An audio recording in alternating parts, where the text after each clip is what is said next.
Tu l'as cru quand elle t'a dit que vous n'étiez que des amis. Tu as accepté cette place confortable, presque rassurante, alors qu'au fond de toi, une tempête faisait rage. Mais laisse-moi te dire une vérité brutale que personne n'osera te murmurer en face. Le mensonge le plus cruel n'est pas celui qu'elle te raconte, c'est celui que tu te racontes à toi-même chaque fois que tu acceptes ces miettes d'affection en espérant un festin. Comme le disait si sagement Sénèque, ce n'est pas parce que les choses sont difficiles que nous n'osons pas, c'est parce que nous n'osons pas qu'elles sont difficiles. Aujourd'hui, nous allons déchirer le voile. Nous allons explorer les méandres de l'âme féminine pour comprendre quand cette amitié de façade n'est en réalité qu'un masque posé sur un désir brûlant ou parfois sur une indifférence que tu refuses de voir. Imagine la scène. Tu es avec elle. L'air est chargé d'une électricité que tu pourrais presque toucher du doigt. Elle rit, elle te touche l'épaule, elle te confie ses secrets les plus intimes. Pour toi, c'est de l'amour. Pour elle, c'est peut-être juste du confort. La psychologie féminine est un océan profond, calme en surface, mais agité de courants puissants en profondeur. Une femme sait exactement ce qu'elle fait. Elle ressent l'énergie que tu dégages avant même que tu n'ouvres la bouche. Si elle te garde dans cette zone grise, c'est parce que tu lui as donné la permission de le faire.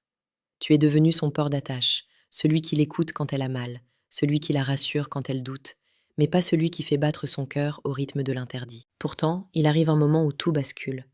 Ce moment où le masque de l'amitié se fissure. C'est là que l'observation devient ton arme la plus puissante. Une femme qui t'aime vraiment ne restera pas éternellement dans la case amicale. Elle sèmera des indices, des petits cailloux blancs sur le chemin de ton intuition. Regarde ses yeux. Pas seulement la couleur, mais la manière dont ils s'attardent sur les tiens. Il y a une différence fondamentale entre un regard amical et un regard qui cherche à posséder ton âme. Le premier est franc, direct, presque fraternel. Le second est lourd, il fuit parfois par pudeur, mais il revient toujours se poser sur tes lèvres, sur tes mains, sur l'espace entre vous deux. Si tu sens que cette vidéo résonne avec ton histoire personnelle, si tu sens que ton cœur a besoin de comprendre les mécanismes invisibles de l'attraction, alors bienvenue sur Psychologie stoïque. Ici, nous ne faisons pas dans la dentelle. Nous analysons la séduction avec la rigueur d'un philosophe et la passion d'un amant. Chaque jour, nous te proposons les clés les plus précieuses pour décoder le langage silencieux des femmes et pour devenir l'homme que tu as toujours rêvé d'être. Abonne-toi maintenant pour ne rien manquer de ce voyage vers la maîtrise de soi. Revenons à elle. Elle te dit qu'elle apprécie votre lien unique. C'est une phrase magnifique, n'est-ce pas? C'est aussi un bouclier. Elle teste ta force. La psychologie féminine est programmée pour rechercher la stabilité émotionnelle et la protection. Si elle perçoit en toi un homme qui a peur de la perdre, un homme qui accepte le rôle du second plan juste pour rester dans son orbite, elle ne pourra jamais te respecter comme un partenaire. L'attraction naît de l'attention, pas de la complaisance. Elle naît de ta capacité à dire non, à poser des limites, à montrer que ta présence est un privilège et non un acquis. Pense à ce moment où elle te parle d'un autre homme. C'est le test ultime. Si tu te montres jaloux, tu perds. Si tu te montres indifférent de manière feinte, elle le sentira. Mais si tu restes stoïque, si tu l'écoutes avec un léger sourire en coin, comme si tu savais quelque chose qu'elle ignore, tu changes la dynamique. Tu deviens le mystère. Et rien n'est plus attirant pour une femme que l'inconnu qu'elle ne peut pas dompter. Elle veut sentir que tu es un monde à explorer, pas un livre ouvert dont elle a déjà lu toutes les pages. Parfois, elle est juste amicale parce qu'elle a peur. Peur de gâcher ce que vous avez, peur que l'intimité physique ne détruise la connexion spirituelle. C'est ici que ton rôle d'homme prend tout son sens. Tu dois être le guide. Tu dois transformer cette amitié en une aventure romantique sans jamais forcer, mais en suggérant. C'est dans le silence entre vos mots que se joue la séduction. C'est dans ce centimètre de trop que tu laisses traîner ta main contre la sienne. C'est dans la profondeur de ta voix quand tu lui dis son prénom. Si tu te sens perdu dans ces jeux de l'esprit, si tu as l'impression de stagner, il est peut-être temps de t'armer sérieusement. Je t'invite à consulter le deuxième lien dans la description de cette vidéo. Tu y trouveras le manuel brutal du séducteur stoïque. Ce n'est pas un livre de recettes miracles, c'est une méthode pour reforger ton caractère et comprendre enfin ce qui se passe dans la tête d'une femme quand elle te regarde. C'est un outil de transformation radicale pour ceux qui ne veulent plus subir. La séduction est un art martial de l'esprit. Chaque geste compte. Chaque silence est une note de musique. Quand elle te dit qu'elle est juste amicale, elle lance une invitation au défi. Elle te demande, sans le dire, de lui prouver qu'elle a tort. Elle veut que tu brises ses certitudes. Elle veut être conquise, pas par la force, mais par la conviction de ton désir.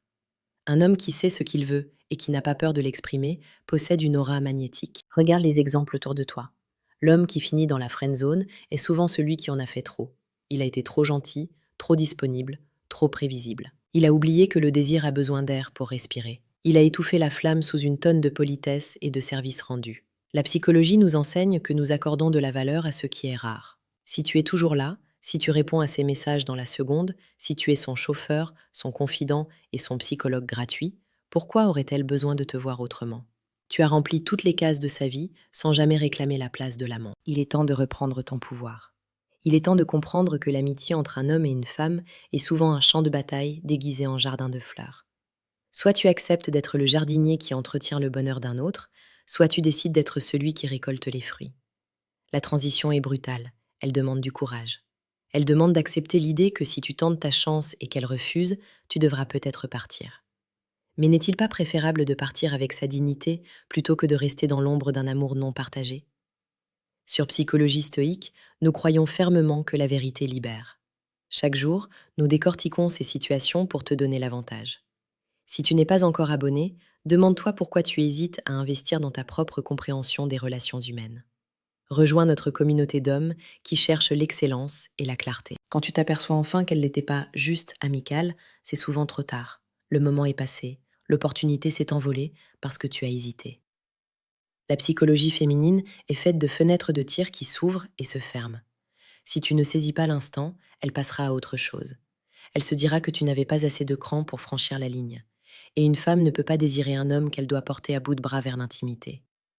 Apprends à lire les signes physiologiques. Sa respiration qui s'accélère quand tu te rapproches. Ses mains qui jouent avec ses cheveux.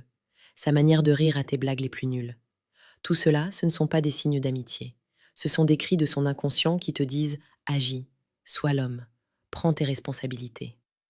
Le romantisme, ce n'est pas seulement offrir des fleurs, c'est savoir lire l'âme de l'autre et lui offrir ce qu'elle n'ose pas demander. Sois inspiré par la force des anciens.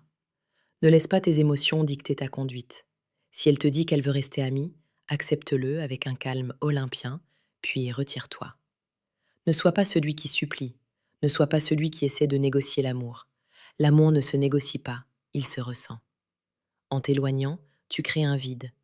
Et le vide est la chose la plus terrifiante pour l'esprit humain. Elle se demandera pourquoi tu ne cours plus après elle. Elle se demandera ce qui a changé. Et c'est dans ce questionnement que l'attraction va renaître, plus forte, plus brutale, plus réelle. Tu as maintenant les cartes en main. Tu sais que l'amitié n'est souvent qu'une salle d'attente. À toi de décider si tu veux y passer ta vie ou si tu préfères forcer la porte du destin. La psychologie féminine n'est pas un labyrinthe sans issue, c'est une énigme magnifique dont la clé est ta propre valeur. Ne l'oublie jamais. Tu es l'architecte de ta vie sentimentale. Agis avec la sagesse d'un philosophe et la détermination d'un conquérant. Réfléchis à tout ce que nous avons partagé aujourd'hui. Laisse ces paroles infuser dans ton esprit. Pose-toi la question suivante. Est-ce que je l'aime assez pour risquer de la perdre en étant honnête, ou est-ce que je me déteste assez pour rester son amie alors que mon cœur brûle pour elle? La réponse à cette question déterminera ton futur. Sois fort, sois stoïque et surtout, sois vrai. Le monde appartient à ceux qui osent voir au-delà des apparences. Est-ce que tu veux que j'analyse une situation spécifique que tu vis actuellement pour t'aider à y voir plus clair?